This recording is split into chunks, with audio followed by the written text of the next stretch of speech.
할렐루야. 하나님의 은혜가 여러분들과 함께 하실 줄로 믿습니다. 여러분, 예수 믿는 사람들, 참 만남이라고 하는 것이 대단히 중요합니다. 그래서 우리 모두가 다 주님 앞에서 은혜 받은 사람으로서 참 만남의 귀한 축복의 역사를 일으킬 수 있는 우리 성도들이 다 되시기를 주의 이름으로 축원합니다.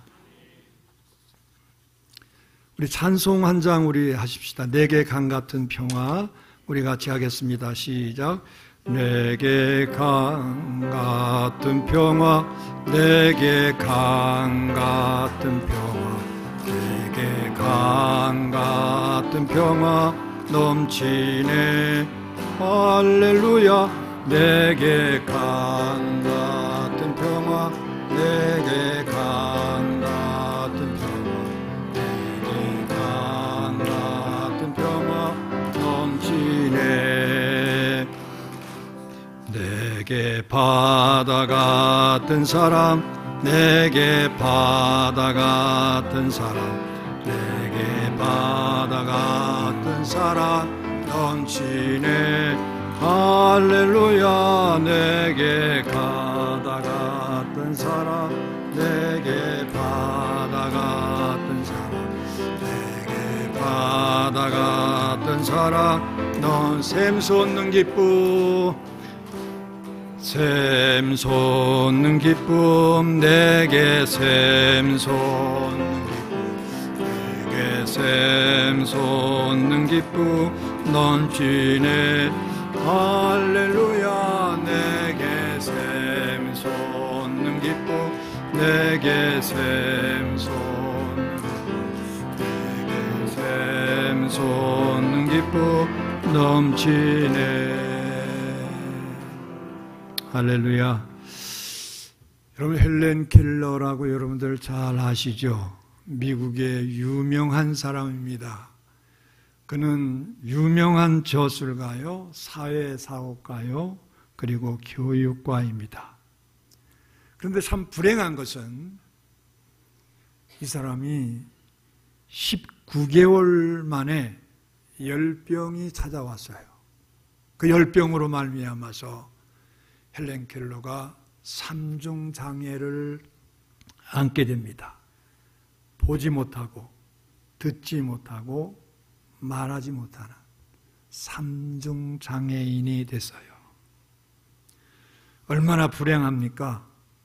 그런데 이러한 장애를 안고 있으면서 그는 1904년 미국 하버드 대학을 우등으로 졸업을 했어요. 얼마나 대단합니까? 여러분, 장애를 안고 하버드 같은 데서 우등으로 졸업했다는 것은 정말 대단합니다. 그리고 당시에 장애인으로 대학을 졸업한 최초의 여인이 됐습니다. 그녀의 생애 가운데서 이런 놀라운 일이 있을 수 있었던 것은 위대한 만남이 있었기 때문에 가능했다고 해요. 그게 뭐냐? 앤 설리번이라고 하는 선생님을 만났습니다. 이분이 얼마나 신실한 분인지, 얼마나 신앙적인 사람인지, 얼마나 사랑이 많은지 이 불행한 헬렌 켈러를 잘 신앙으로 기도하면서 돌봤어요. 그래서 세계에서 가장 위대한 사람 중에 한 사람이 됐던 겁니다. 여러분, 비단 헬렌 켈러뿐이겠습니까? 우리 인생도 누구와 만나느냐에 따라서 얼마든지 달라지게 됩니다. 어떤 부모를 만나느냐 중요하죠. 어떤 형제를 만나느냐, 어떤 친구를 만나느냐, 특별히 어떤 배우자를 만나느냐, 너무 중요합니다.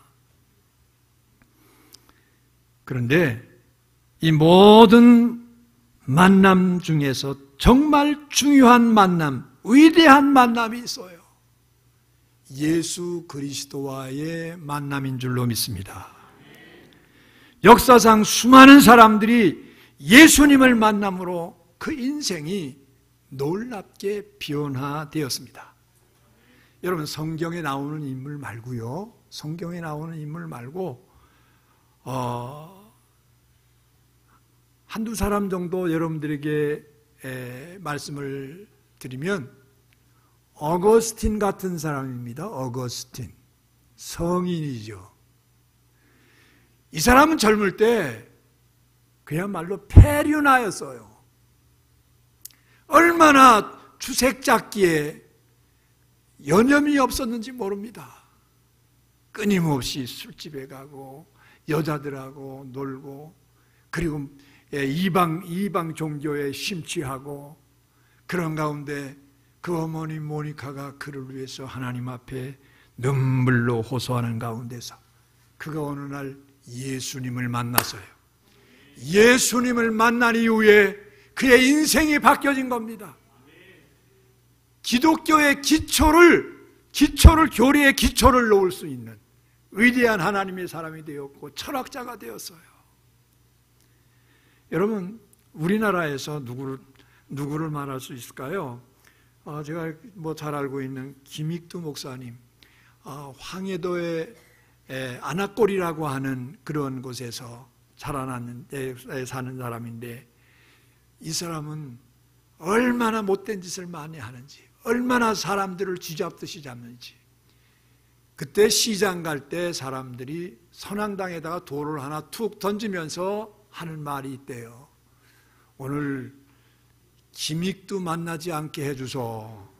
김익두 만나지 않게 해달라고 선앙당 위에 돌을 던지고 빌면서 그렇게 했다는 거예요. 그런데 어느 날 여자 선교사가 선교를 하는데, 복음을 전하는데, 그 메시지를 듣고 김익두라는 사람이 변화가 됐습니다. 완전히 변화가 됐어요. 새 사람이 됐어요. 훌륭한 목사님이 되고 위대한 하나님의 종이 됐어요. 여러분, 이러한 일은 오늘도 여전히 나타납니다. 여전히 진행형입니다. 그러므로 여러분, 오늘 저와 여러분들도 이 예수님과의 만남이 정말 중요하다고 하는 사실을 기억하시기를 바랍니다. 이 만남을 통해서 내가 변화되고, 가정이 변화되고, 그리고 우리 교회가 놀라운 변화의 역사 속에서 이 시대를 이끌어가는 교회가 되기를 주의 이름으로 축원합니다. 여러분,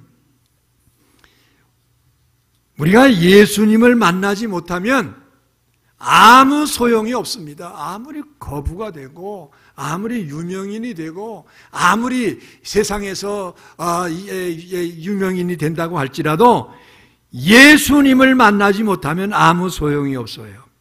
예수님과의 만남, 이것이 우리 인생에서 가장 위대한 만남이라고 하는 사실을 믿으시기를 주의 이름으로 축원합니다.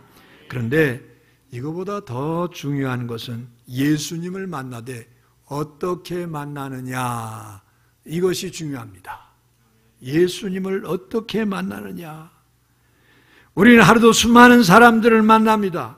그러나 일시적이고 형식적인 만남일 뿐 우리의 인생에 별 영향가 없는 만남들이 얼마나 많이 있는지 모릅니다. 그것은 예수님과의 만남도 여러분 마찬가지입니다. 많은 사람들이 예수님에 대해서 듣고 그리고 교회를 출석합니다. 그러나 그 만남이 건성으로 이루어진다고 하면 아무런 의미가 없어요. 그저 그냥 와서 사람들이랑 만나고 사람들과 교제하고 그렇게 가는 거 의미 없어요. 중요한 것은 예수님과 만나서 예수님과 친밀하게 예수님과 교제를 나누는 그러한 시간 속에서 내가 변화되는 그러한 역사를 경험하고 돌아갈 때 여러분, 이 만남이야말로 가장 큰 축복의 만남인 줄로 믿으시기를 바랍니다. 그래야 인생의 변화를 일으켜 주셔요. 죽을 인생이 영생하는 인생으로, 저주의 인생이 축복의 인생으로, 그리고 실패의 인생이 승리의 인생으로, 무가치한 인생이 가치 있는 인생으로 바뀌어지게 될 것입니다. 우리가 신앙생활을 하면서 예수님과 이러한 만남을 꼭 가져야 됩니다. 예수님과 이러한 결정적인 만남의 시간이 많을수록 우리 인생은 변화될 수밖에 없어요. 날마다 변화되는 거예요. 날마다 새로워지는 거예요. 오늘 본문에 등장하는 베드로는 이러한 만남을 통해서 인생의 놀라운 변화를 체험했고 중요한 전환점을 맞이하게 된 겁니다. 오늘 저와 여러분도 우리 모두 예수님과 이러한 만남을 가질 수 있게 되기를 바랍니다. 이러한 만남이 없으면 여러분 안 돼요.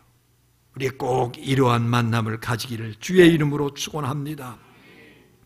베드로는 사실 이전에도 예수님을 만난 적이 있죠. 요한복음 1장 40절 이하의 말씀에 보면 베드로보다 먼저 예수님을 만난 사람이 안드레입니다. 베드로의 동생 안드레입니다. 안드레가 어느 날 예수님을 만났어요.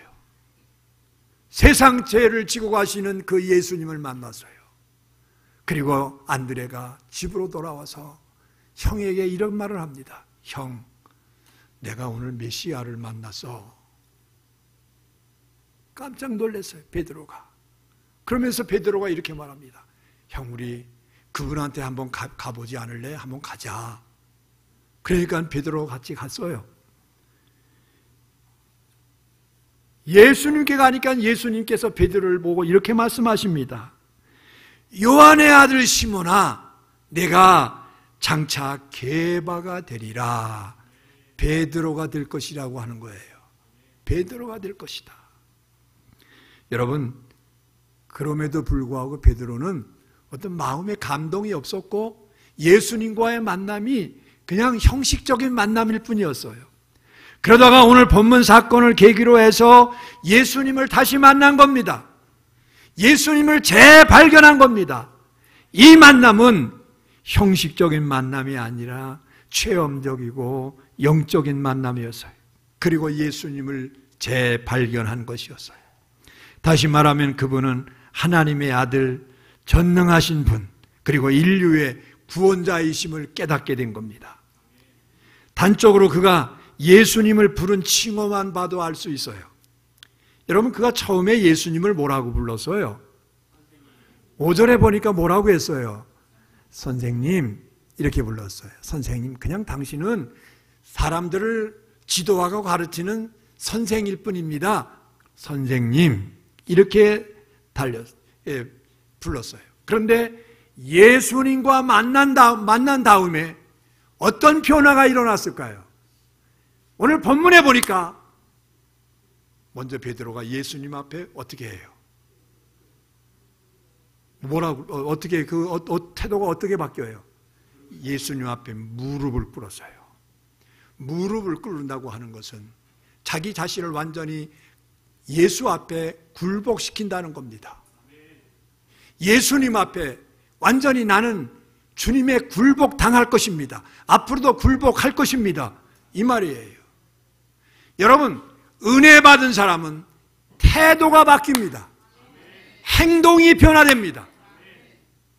은혜 받은 사람은 이렇게 언어가 바뀌어지고 태도가 바뀌어지고 행동의 변화가 있고 생각이 달라집니다. 그 다음에 베드로가 예수님에게 뭐라고 했어요? 무릎을 꿇고 주여 그랬어요. 주님은 나의 주님이십니다. 주여. 이렇게 은혜를 받고 나니까 예수님 앞에서 태도가 변화되고 그리고 이제 예수님의 호칭이 바뀌어지는 겁니다. 단순한 선생이 아니라 이제는 하나님의 아들이시요 구원자로 새롭게 인식하게 된 겁니다. 아주 놀라운 변화예요. 이러한 만남을 통해서 베드로가 놀라운 변화를 체험하게 되는데, 여러분, 그 변화가 어떤 변화일까요? 나는 죄인입니다, 이거예요. 따라서 해보십시오. 나는 죄인으로소이다. 주님 앞에 나는 죄인으로소이다. 베드로는 예수님이 하나님의 아들임을 깨닫자 그분의 거룩하심 앞에 자신이 얼마나 더럽고 추한 죄인인지 뼈저리게 인식하게 되었다는 겁니다. 8절에 보니까 예수님 앞에 무릎을 꿇고 고백합니다. 나는 죄인으로소이다. 나를 떠나소서. 대단히 중요한 사건이에요. 여러분, 구원의 역사는 내가 죄인됨을 인식하고 나는 죄인입니다, 이것을 고백하는 그 순간서부터 구원의 역사가 일어납니다. 모든 인간이 죄인인데 죄인이라고 하는 의식도 없고 자신이 의인인 줄로 착각해서, 여러분, 자기의가 충만한 사람들이 있어요. 여러분, 이런 사람들은 은혜 받지 못합니다. 그런데 은혜 받으면 여러분 변화가 일어나는데, 여러분, 나는 죄인입니다. 나는 죄인으로소이다. 이렇게 변화가 되는 거예요. 여러분, 자신이 죄인임을 인식하고 나아가서 자신이 죄인됨을 고백하는 순간부터 이제는 변화의 역사가 일어나는 거예요. 아무쪼록 여러분, 내가 죄인임을 고백할 때 비로소 십자가 구원의 은혜가 임하게 된다는 사실을 늘 기억하시기를 바랍니다.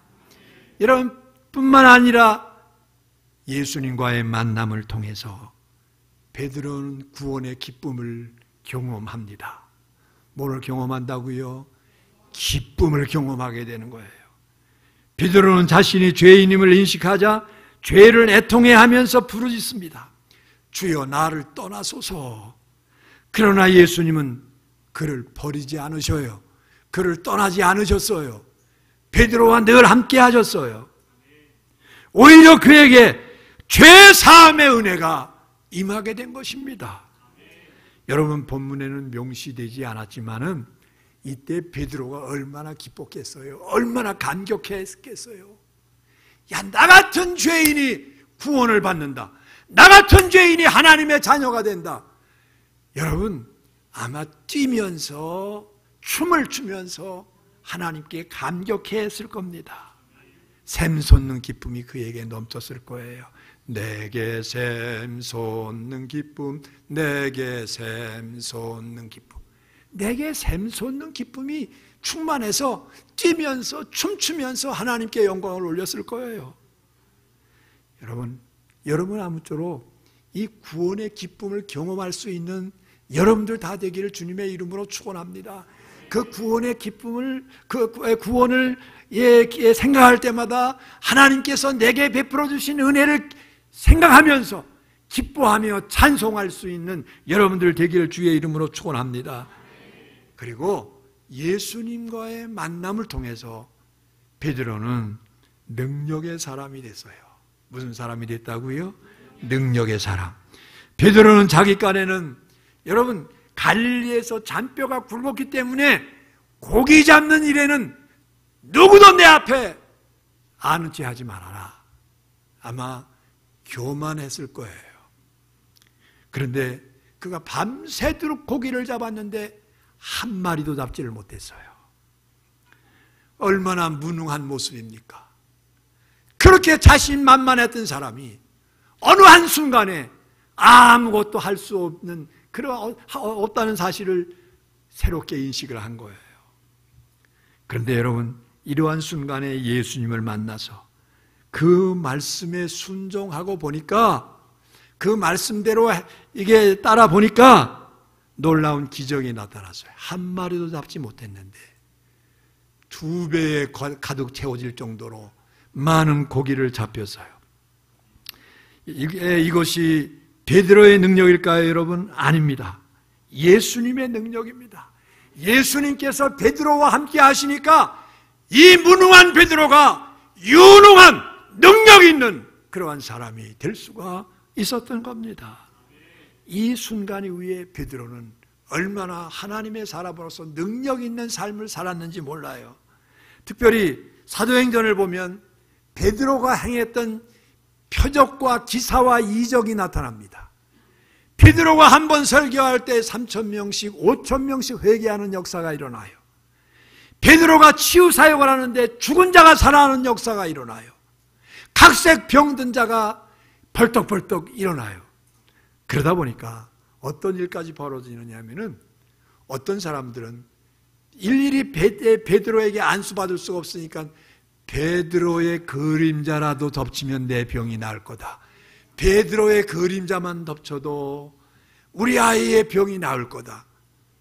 이러한 믿음을 갖게 됐어요. 그래서 베드로 옆으로 그냥 죽어라 하는 거예요. 사도행전 5장 15절에 보니까 심지어 병든 사람을 메고 거리에 나가 침대와 요 위에 누이고 베드로가 지나갈 때 혹 그림자라도 네게 덮일까 하여 사람들을 데리고 왔다는 거예요. 베드로의 그림자만이라도 덮여지면 낫는다고 하는 그런 기대를 성도의 사람들이 가지고 있었던 거예요. 이렇게 능력 있는 하나님의 사람이 됐어요. 평생 능력 있는 종으로 살다가 하나님 앞에 부르심을 받게 된 겁니다.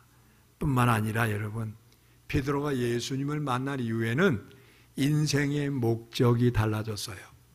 지금까지는 그저 고기 잡는 게 그의 인생의 목표였어요. 고기 한 마리라도 더 잡는 게 그의 목표였어요. 그런데 이렇게 예수님과 만난 이후에는 이제는 그 인생의 목표가 달라졌습니다. 어떻게 해요? 너는 사람 낚는 어부가 될 것이다. 이 말씀대로 복음을 증거해서 영혼을 구원하는 게 베드로 인생의 목표로 바뀌어진 겁니다.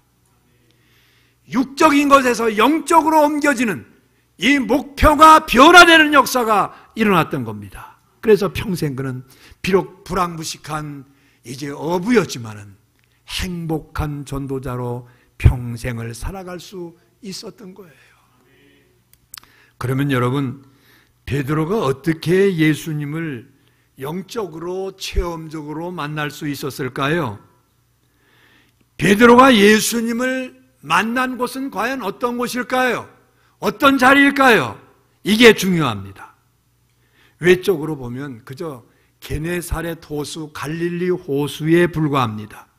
그러나 그것은 영적으로 다음과 같은 의미가 있습니다. 첫째는 베드로는 고난의 자리에서, 실패의 자리에서, 낙심의 자리에서 예수님을 만났다는 거예요.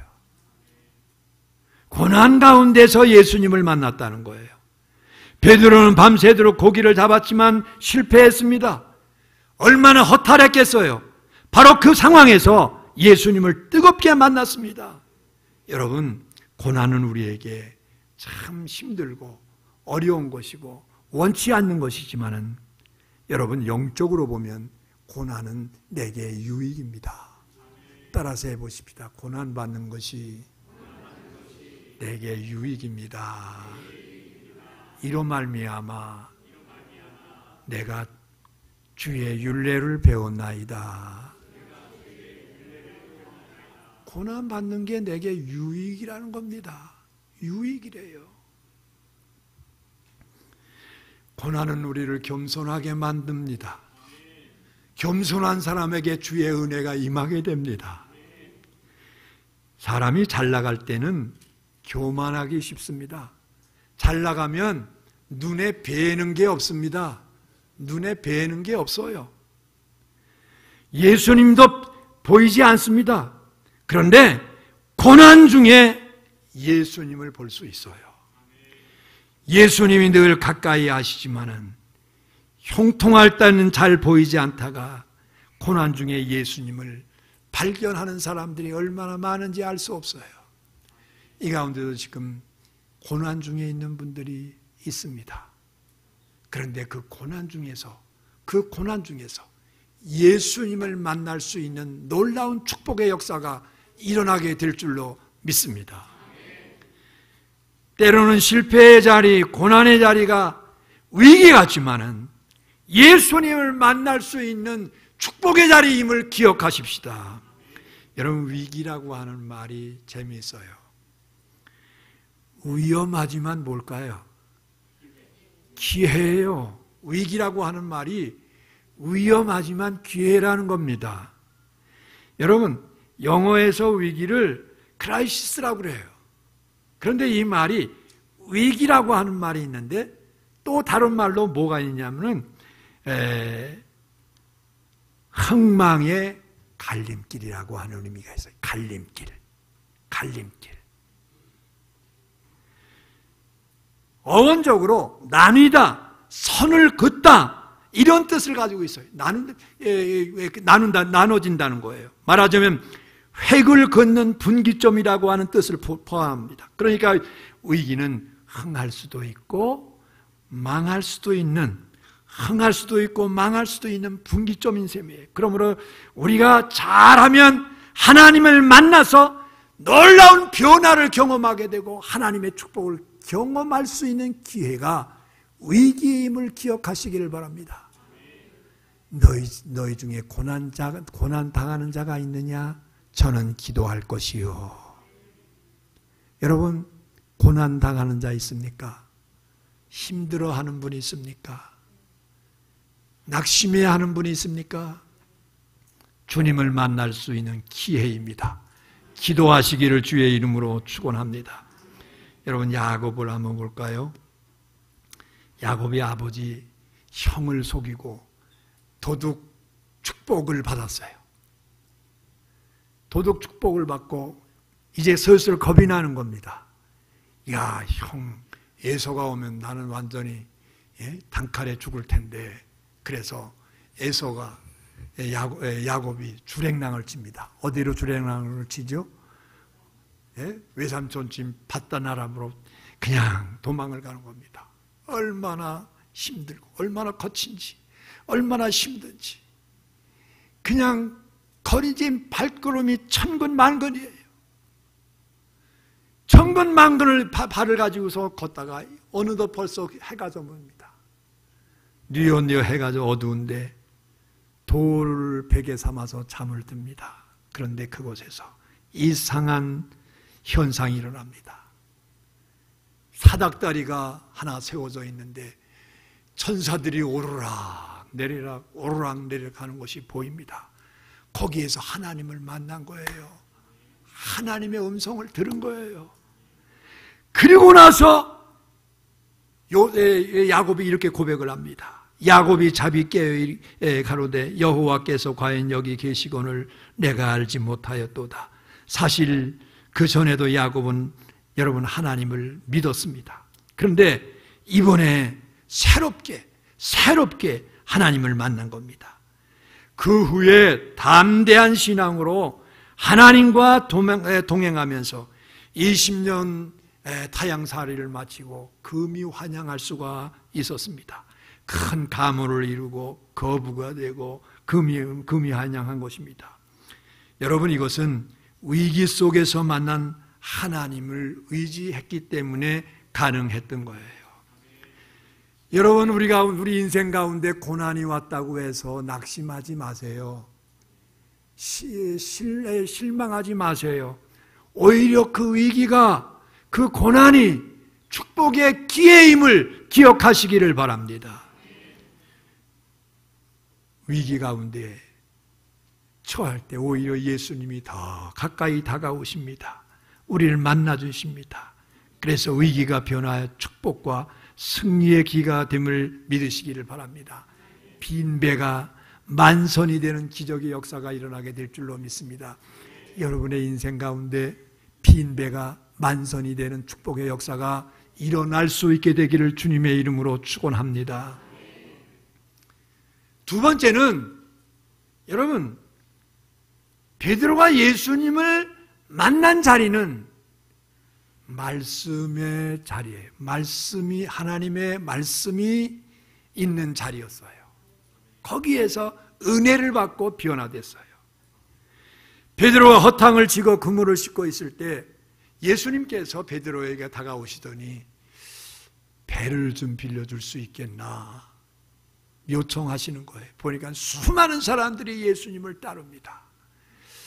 그러니까 체면도 있고 그래서 아마 억지로 빌려드린 것 같아요. 체면상 많은 사람들이 거기 있으니까 빌려줄 수밖에 없었을 거예요. 그런데 예수님께서 배를 타시고 거기에서 하나님의 말씀을 선포하십니다. 수많은 사람들에게 천국의 복음을 증거하십니다. 그런데 이때 그 말씀을 듣던 베드로에게 하나님의 은혜가 임하게 됐어요. 말씀을 들을 때 그의 마음이 뜨거워지는 역사가 있게 되었어요. 여러분, 그가 은혜를 받지 않았다면 예수님께서 베드로에게 깊은 데로 가서 그물을 던져라 할 때 뭐라고 그랬을까요? 오히려 버럭 화를 내면서 내가 누군데 당신이 이래라 저래라 하느냐고, 나는 고기 잡는 일에 잔뼈가 굵은 사람이라고 그러면서 아마 화를 냈을 겁니다. 그런데 베드로가 은혜를 받고 나니까 그의 태도가 달라졌다고 그랬잖아요. 그의 자세가 달라졌다고 그랬잖아요. 베드로가, 다혈질인 이 베드로가 그저 말씀에 의지하여 그물을 내리다 그러면서 이제 그물을 던졌던 겁니다. 여러분, 은혜 받으면 이렇게 변화되는 역사가 있는데 무엇을 통해서 은혜를 받느냐? 하나님의 말씀을 통해서 은혜 받는 역사가 일어나게 된 줄로 믿으시기를 주의 이름으로 축원합니다. 여러분, 우리는 말씀의 자리에서 예수님을 만날 수 있습니다. 다른 걸로 예수님 만나려고 하지 말고 하나님의 말씀을 묵상하는 가운데서, 말씀을 듣는 가운데서, 말씀을 읽는 가운데서 주님을 만나기를 힘쓰시기를 바랍니다. 예? 말씀 속에서 역사하시는 하나님이셔요. 예? 로마서 10장 17절에 보니까 말씀은 들음에서 나며 들음은 그리스도의 말씀으로 말미암느니라. 할렐루야. 여러분, 믿음은 뭐에서 난다고요? 믿음은 들음에서 나고 들음은 그리스도의 말씀으로 말미암는다는 거예요. 이 말씀에는 능력이 나타나서 여러분 능력 있는 사람이 되는 거예요. 히브리서 4장 12절에 보십시오. 하나님의 말씀은 살아있고 운동력이 있어 좌우의 날선 어떤 검보다도 예리하여 혼과 영과 및 관절과 골수를 찔러 쪼개기까지 하며 마음의 생각과 뜻을 판단하시나니. 그래서 성경에 보면 엘리야라고 하는 분이 나오죠. 대단한 능력의 존입니다. 갈멜산에서 큰 역사를 일으켰습니다. 그런데 아합의 부인 이세벨이 이 엘리야를 죽이겠다고 하니까 혼미백산 도망을 가요. 한참 도망을 가다가 로뎀나무 아래서 하나님 차라리 나 죽여주세요. 나 왜 살려주세요? 그냥 죽여주세요. 이때 하나님이 천사를 보내셔서 떡과 물을 주시고 잠을 푹 재우십니다. 그 후에 육신의 힘을 얻은 엘리야가 호렙산으로 달려갑니다. 거기서 하나님의 세미한 음성을 들어요. 세미하신 하나님의 음성을 듣고 다시 힘을 내서 이제 그가 평생 동안 하나님의 종으로서 맡겨주신 사명 잘 감당하다가 하나님 나라로 올라간 줄로 믿습니다. 여러분, 아무쪼록 우리가 이 말씀을 통해서 날마다 주님을 만날 수 있는 여러분들 다 되기를 주님의 이름으로 축원합니다. 늘 하나님의 말씀을 묵상하고 하나님의 말씀을 읽고 또 오늘도 하나님께서 내게 어떤 말씀을 주실까 기대하고 그러면서 말씀을 사모하는 은혜가 여러분들 가운데 임하게 되기를 주님의 이름으로 축원합니다. 고난이 왔다고 낙심하지 마십시오. 고난 중에서 어떤 가운데서도 좌절하지 마십시오. 말씀 붙들고 말씀하시는 주님 앞에서 주님 만남으로 놀라운 기적을 경험할 수 있는 하나님의 사람들이 되기를 주의 이름으로 축원합니다. 두 번째로, 세 번째로 베드로는 순종의 자리를 통해서 예수님을 만났어요. 순종의 자리에서 주님을 만났어요. 예수님이 말씀을 마치신 후에 베드로에게 말씀하시지요. 4절에 보니까 깊은 데로 가서 그물을 내려라. 깊은 곳에 가서 그물을 내려라 그랬어요. 여러분, 놀랍게 베드로가 예수님의 말씀에 순종해요. 자기의 지식과 경험으로 보면 도무지 말도 안 되는 일인데 베드로가 순종을 했어요. 5절을 보십시오. 선생님, 우리들이 밤이 새도록 수고를 했지만은 잡은 것이 하나도 없습니다.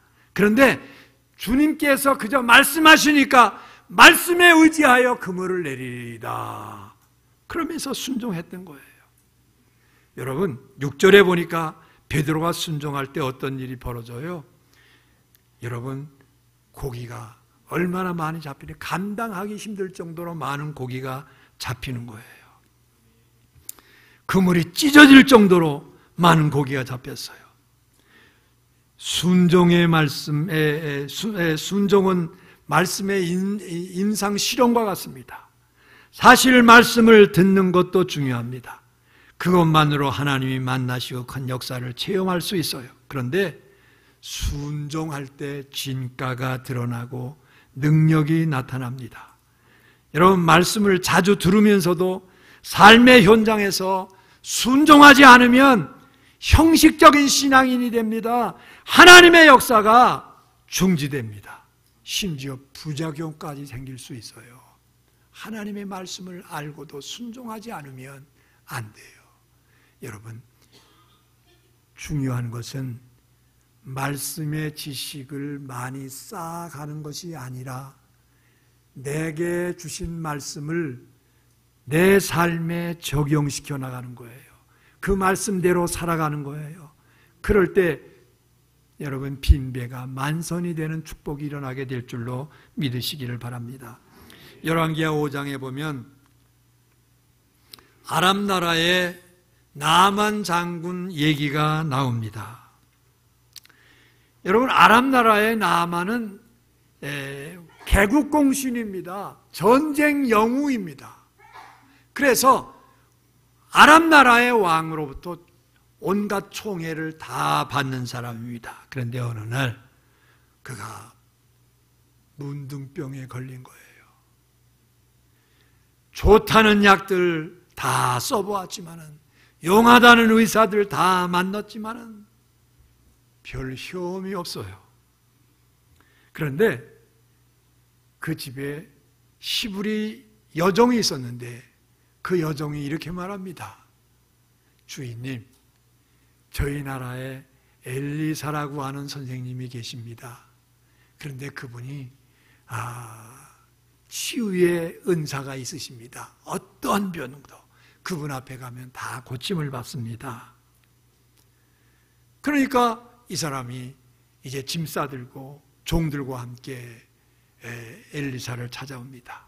내심 생각에 내가 왔다고 하면 엘리사라고 하는 그 사람이 버선발로 내게 쫓아올 것이다, 이렇게 생각을 했어요.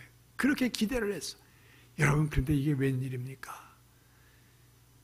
나만 장군 뛰어 하니까 코빼기도 안 끼고 딱 한 안방에 소리 나는 말이, 저기 요단강에 가서 7번 몸을 씻으시오.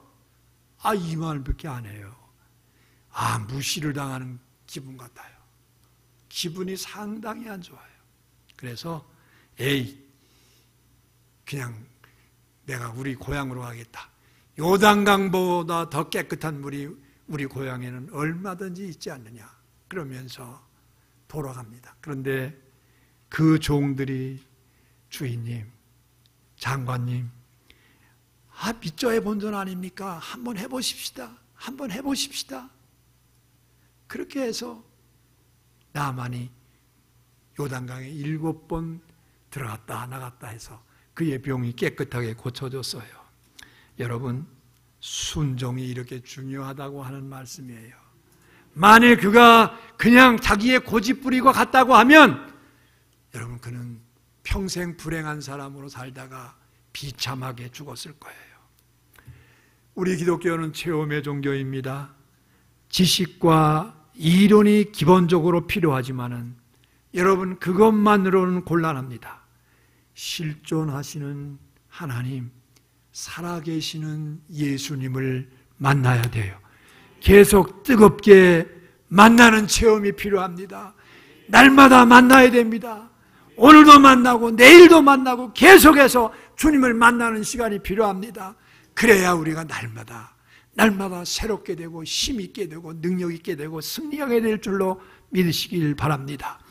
베드로는 이제 고난과 실패의 자리에서, 말씀의 자리에서, 순종의 자리에서 예수님을 만나고 그는 정말로 능력 있는 하나님의 사람이 되어서 그의 인생을 행복한 전도자로 살아갈 수 있었어요.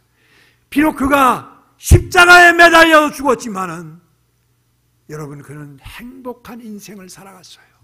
죽는 것조차도 예수를 위해서 행복하게 죽을 수 있었어요. 그렇게 살다가 죽었어요. 사랑하는 성도 여러분, 예수님과 좀 더 깊은 만남을 갖게 되기를 주님의 이름으로 축원합니다. 우리 임 목사님이 여러 가지 말씀 프로그램 이런 것들을 잘하고 있는데 여러분들 그 말씀을 배우기를 힘쓰시기 바랍니다. 그 말씀을 자꾸만 묵상하시기 바랍니다. 그리고 순종하시기 바랍니다. 그럴 때 놀라운 역사가 일어나게 될 줄로 믿습니다. 하나님 우리 아버지의 은혜를 감사합니다. 우리 사랑하는 모든 성도들에게 은혜를 더해 주시어서 주님, 베드로처럼 주님을 만나게 해 주시기를 바랍니다. 만나되 형식적인 만남이 아니라 진정한 만남, 체험적인 만남, 인격적인 만남이 될 수 있도록 하나님 도와주시기를 바랍니다. 고난의 자리에서도 예수님을 만날 수 있게 해 주옵소서. 말씀의 자리에서 사모하는 마음을 갖고 주님을 만나게 할 수 있도록 주님이여 도와주시기를 간절히 원하옵고 바라옵나이다. 그리고 순종의 자리에서 주님을 만나는 주의 백성들이 되게 해 주옵소서. 그래서 우리 인생을 행복한 인생으로서 행복한 전도자로 살아갈 수 있는 주의 백성들이 다 되기를 원합니다. 예수님 이름으로 기도합니다. 아멘.